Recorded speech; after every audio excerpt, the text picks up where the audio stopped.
ଆମ ଝାନ୍ସୀ ଉପରେ ଦେଖନ୍ତୁ, ଝାନ୍ସୀକୁ କାର୍ତ୍ତିକ ମେସେଜ୍ କରିଛି ଓ କହୁଛି କି ସବୁ ଠିକ୍ ଅଛି। ତ ଝାନ୍ସୀ ମନେ କରୁଛି କି ମୁଁ ତ କାର୍ତ୍ତିକକୁ ଥ୍ୟାଙ୍କସ୍ ଜଣାଇବାକୁ ଭୁଲି ଯାଇଛି ଏତେ ସବୁ ବ୍ୟସ୍ତତାରେ। ଆଉ ତାପରେ କାର୍ତ୍ତିକକୁ ଥ୍ୟାଙ୍କସ୍ କହିଛି, ତ କାର୍ତ୍ତିକ କହୁଛି ଥ୍ୟାଙ୍କସ୍ କହିବାର କ'ଣ ଦରକାର। ତ ସେ କହୁଛି କି ମୁଁ ଫର୍ମାଲିଟି ପାଇଁ କହୁନି, ମୁଁ ସତରେ ମନରୁ ତୁମକୁ କହିବାକୁ ଚାହୁଁଥିଲି। ତ କାର୍ତ୍ତିକ କହିଛି ଏବେ ଚିହ୍ନ ସବୁ ଜବ୍ ପାଇଲେ ନା, ଘରେ ସମସ୍ତେ ଖୁସି ଦେବେ, ସେ ତାଙ୍କ ହିସାବରେ ଟ୍ୟାଲେଣ୍ଟରେ ସବୁ କରିପାରିବେ।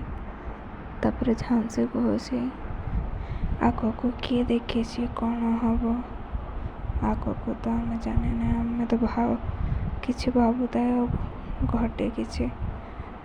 ତ କାର୍ତ୍ତିକ କହୁଛି ମାନେ କ'ଣ ବୁଝିଲେନି।